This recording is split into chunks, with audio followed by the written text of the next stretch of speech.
भक्तों, पीपल के वृक्ष को जल चढ़ाने से क्या होता है और इससे व्यक्ति को कौन से पुण्य मिलते हैं, आइए जान लेते हैं एक नागिन के उद्धार की इस महान कथा के माध्यम से। समुद्र की गहराइयों में स्थिर क्षीर सागर, जहाँ पर अत्यंत दिव्य और मनोहर था। क्षीर सागर में लहरों के बीच से इस नाग की सैया पर भगवान श्री हरि विष्णु सुकून से विराजमान थे। उनका नील वर्णी शरीर दिव्य आभा बिखेर रहा था। उनके समीप माता लक्ष्मी उनके चरण दबा रही थी। भगवान विष्णु ने नारद जी को देखा और मंद मुस्कान के साथ कहा, पधारो नारद, तुम्हारा स्वागत है। ऐसा प्रतीत होता है कि तुम कुछ व्यंग हो। क्या बात है? क्या तुम्हारे भ्रमण में कोई अनहोनी घटी है? नारद जी ने शीश झुकाकर भगवान विष्णु को प्रणाम किया और कहा, हे प्रभु, मैं अभी अभी पृथ्वी लोक से लौट रहा हूँ। पृथ्वी का भ्रमण करते हुए मैंने एक अत्यंत विचित्र दृश्य देखा। वहाँ कुछ लोग पीपल के वृक्ष को काटते हुए दिखे, जैसे उन्हें उनके महत्व का कोई ध्यान ही ना हो। दूसरी ओर कुछ तपस्वी मुनि और साधु उस वृक्ष की पूजा कर रहे थे। वे उसकी परिक्रमा करते, उस पर जल अर्पित कर रहे थे और मंत्रों का उच्चारण करते हुए भगवान विष्णु की स्तुति कर रहे थे। लेकिन दोस्तों, आप भी चाहते हैं कि आपके ऊपर और आपके पूरे परिवार के ऊपर माता लक्ष्मी का आशीर्वाद सदैव बना रहे, तो इस वीडियो को लाइक करें और आप अपने चैनल को सब्सक्राइब जरूर करें। कमेंट बॉक्स में जय माँ लक्ष्मी लिखना ना भूलें। हे प्रभु, इस विरोधाभास को देखकर मेरे मन में एक जिज्ञासा उत्पन्न हुई है, ऐसा भगवान श्री हरि विष्णु से नारद जी कह रहे हैं। पीपल का वृक्ष आखिर इतना पवित्र क्यों माना जाता है? मैं तुम्हें पीपल के महत्व से जुड़ी एक कथा सुनाता हूँ। इससे यह स्पष्ट हो जाएगा कि यह वृक्ष इतना पवित्र क्यों है और इसकी पूजा क्यों करनी चाहिए। सुनो, इस कथा का केवल वर्णन और श्रवण ही मनुष्य के लिए पुण्यकारी होता है। जो भी इस कथा को श्रद्धा और भक्ति के साथ सुनता है और सुनाता है, उसे अनगिनत पुण्य की प्राप्ति होती है। इतना ही नहीं, इस कथा को सुनने से जन्म जन्मांतर के संचित पाप भी नष्ट हो जाते हैं।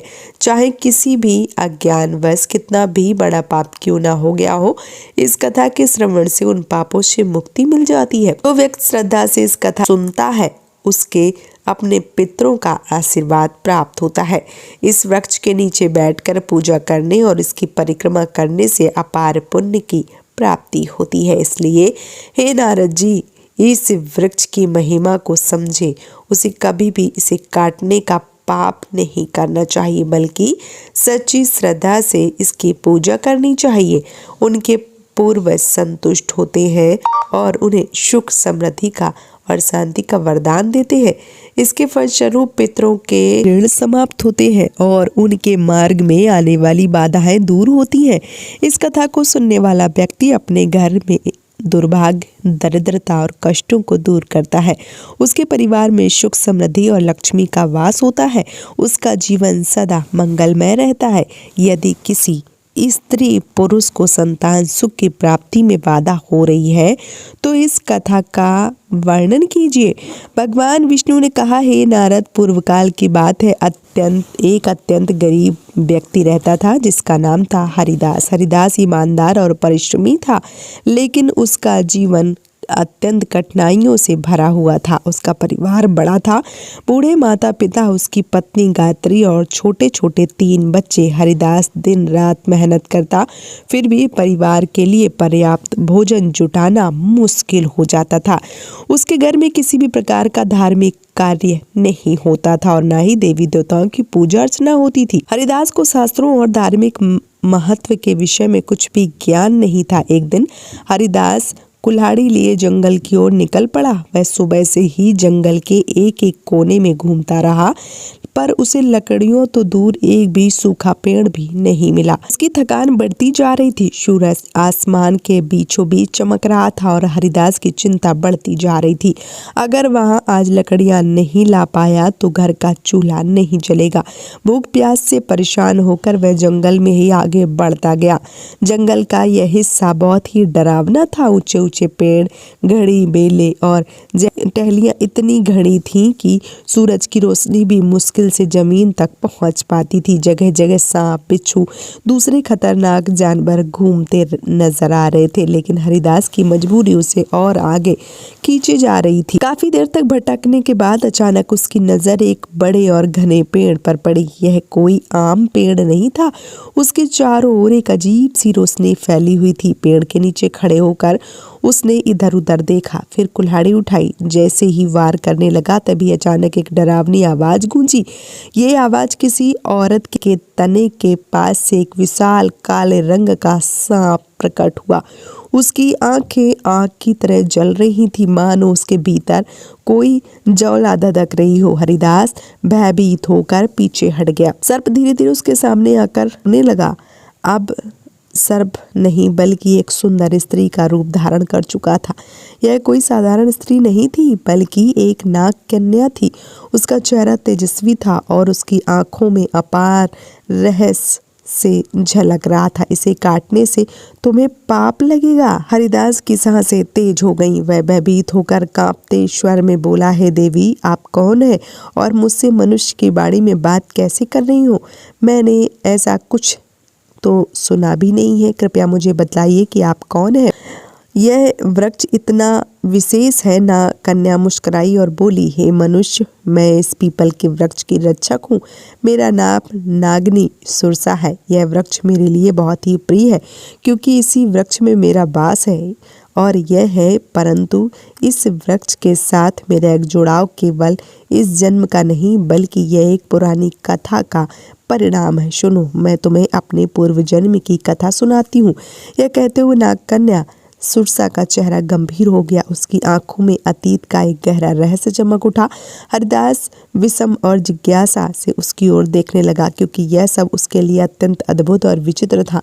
नाग कन्या ने अपना वृत्तांत आरंभ किया। नाग कन्या ने गहरी सांस ली और हरिदास की ओर देखते हुए कहा, हे मनुष्य, पिछले जन्म मेरा नाम सुमति था। मैं एक प्रतिष्ठित वैश्य परिवार में जन्मी थी।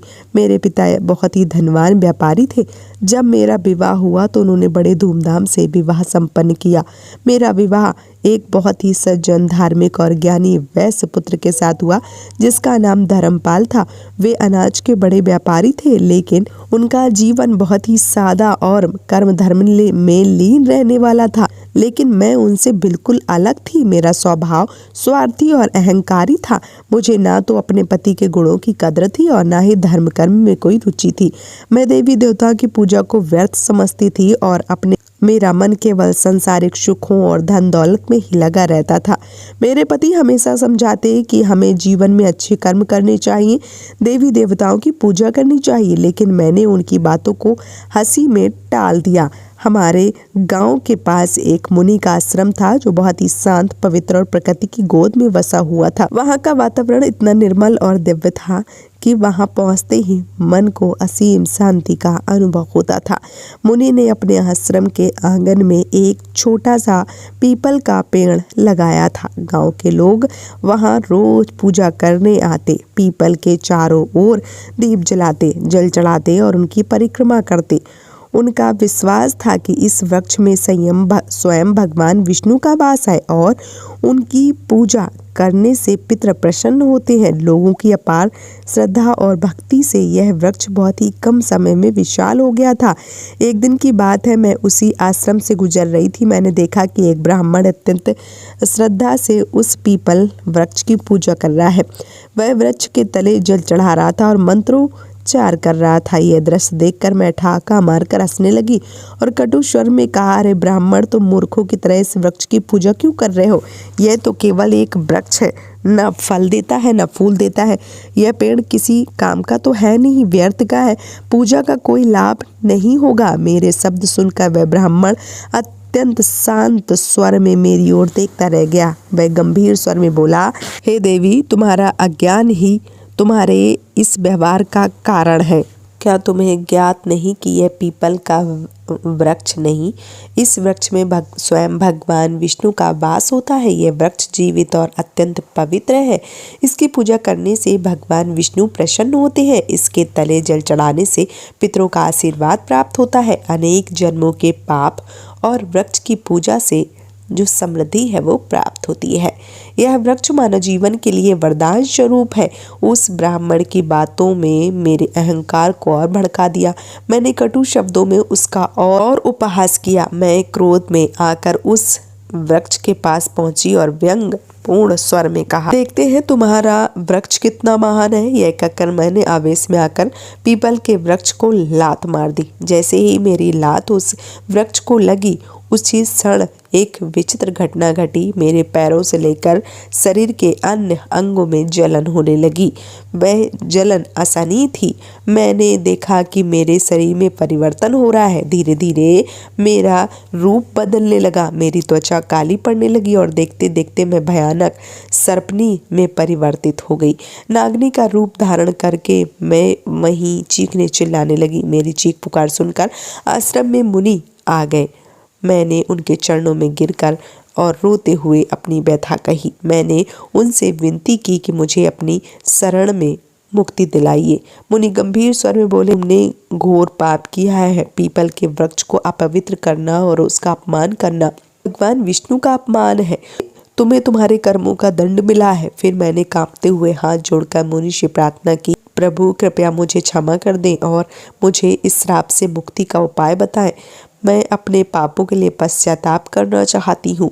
उस मुनि ने गंभीर स्वर में कहा, हे पापनी, तुम्हें इस श्राप से मुक्त होने के लिए 100 वर्षों तक इस पीपल के वृक्ष में निवास करना होगा और इसकी रक्षा करनी होगी। जब 100 वर्ष पूरे हो जाएंगे तब तुम्हारे पति यहाँ आएंगे और इस वृक्ष पर जल अर्पित करेंगे। उसी दिन तुम्हें इस श्राप से मुक्ति मिलेगी। इतना कहकर मुनि वहाँ से चले गए। तब से मैं इसी वृक्ष में प्रवास कर रही हूँ। यह वृक्ष दिनों दिन बढ़ता गया और मैं दिन रात इसकी रक्षा करती हूँ ताकि कोई इसे हानि न पहुँचा सके। आज मेरे 100 वर्ष पूरे हो चुके हैं। मैं प्रतीक्षा कर रही हूँ कि मेरे पति धर्मपाल यहाँ आए और इस वृक्ष पर जल अर्पित करें, तभी मुझे इस सर्प योनि से मुक्ति मिलेगी। यह कहते हुए नागकन्या की आंखों में आंसू आ गए। उसकी आवाज में पीड़ा और पश्चाताप स्पष्ट झलक रहा था। हरिदास की यह बात सुनकर मैं अवाक रह गया। वह समझ नहीं पा रहा था जो कुछ उसने सुना वह एक सपना था या सच्चाई। उसके भय और श्रद्धा का संचार हो रहा था। नागकन्या की करुणामय कथा सुनकर हरिदास स्तब्ध रह गया। उसकी आंखों में आश्चर्य और अविश्वास के भाव तैरने लगे। उसे यह बात समझ में नहीं आ रही थी कि वह स्वयं इस घटना से किस प्रकार जुड़ा हूँ। कर्मों का परिणाम है। क्या तुम जानना चाहते हो कि इस नागकन्या के जीवन में क्या स्थान रखते हो? हरिदास ने विस्मय से मुनि से पूछा और देखा और कांपते स्वर में कहा, हे अश्वेश्वर, कृपया मुझे कृपा करें और मेरे जन्म के रहस्य का ध्यान न दें। यह सब क्या हो रहा है? मैं इस नागकन्या किस प्रकार से जुड़ रहा हूँ? यह नागकन्या का नाम सुमति है। इसका पति तुम ही हो। इस जन्म में तुम धर्मपाल नामक एक पुण्य व्यापारी हो। तुमने सुमति के से विवाह किया था। उसका जीवन संभालने का हर संभव प्रयास किया। तुम एक धर्मनिष्ठ और सत्यवादी व्यक्ति थे। तुमने सुमति के सद्मार्ग पर लाने के लिए अनेक प्रयास किए, किंतु वह तुम्हारे प्रयासों की अपेक्षा करती रही। हरिदास ने आश्चर्य और अविश्वास के साथ कहा, क्या मैं इस नागकन्या का पति हूँ? मुनि ने मुस्कुराते हुए कहा, हरिदास, सुमति ने अपने अहंकार और अज्ञान के कारण पीपल के वृक्ष का अपमान किया था, जिसके कारण उसे सर्प योनि का श्राप मिला। किंतु भगवान विष्णु ने तुम्हारे पुण्य कर्मों के कारण यह नियम बनाया कि केवल तुम्हारे हाथों के जल से अपवित्र होने सुमति को इस श्राप से मुक्ति मिलेगी। तुम यहाँ तक केवल अपनी नियति के कारण आए हो। तुम्हारा आज यहाँ आना संयोग नहीं था, बल्कि विधि का विधान है।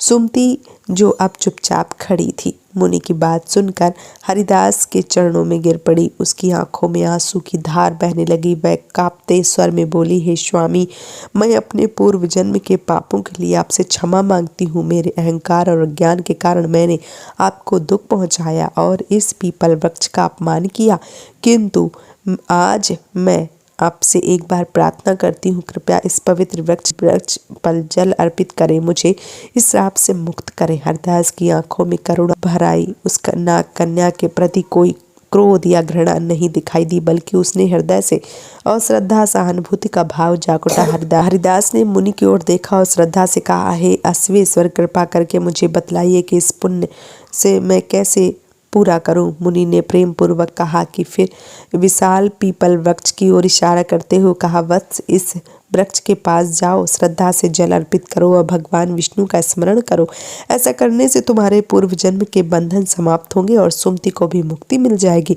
हरदास ने बिना समय गंवाए पास रखे एक कलश से जल भरा और पीपल वृक्ष के सामने जाकर खड़ा हो गया। उसकी आंखें बंद थी, मन ही मन भगवान विष्णु का ध्यान किया और फिर श्रद्धा से जल अर्पित करने लगा। जैसे ही जल की धारा पीपल के जड़ों तक पहुंची, वहां एक अद्भुत घटना घटी। अचानक पीपल वृक्ष के नीचे एक दिव्य प्रकाश फैलने लगा। उसी समय वहां बैठी नाग कन्या का सर्प रूप धारण धीरे धीरे समाप्त हो गया और उसके स्थान पर एक अत्यंत सुंदर तेजस्वी स्त्री प्रकट हुई। उसका चेहरा चमक रहा था मानो वह स्वयं कोई देवी हो। वह स्थिति अत्यंत भावुक होकर हरदास और मुनि के चरणों में जा झुकी, हाथ जोड़कर बोली, हे स्वामी, आपके पुण्य और भगवान विष्णु की कृपा से आज मुझे इस अभिश्राप से मुक्ति मिल गई। मैं आपके प्रति अत्यंत कृतज्ञ हूँ। आपने केवल मेरे पापों का प्रायश्चित नहीं कराया, बल्कि मुझे मोक्ष के मार्ग। मुनि ने आशीर्वाद देते हुए कहा, हे सुमति, अब तुम स्वर्ग लोक को प्रस्थान करो, तुम्हारा श्राप का अंत हो चुका है। भगवान विष्णु तुम्हें आशीर्वाद देते हैं। सुमति ने एक बार फिर श्रद्धा से पीपल वृक्ष की परिक्रमा की और देखते देखते दिव्य प्रकाश साथ स्वर्ग लोक चली गई। इस अद्भुत घटना के साथ हरिदास के जीवन में बड़ा परिवर्तन आया।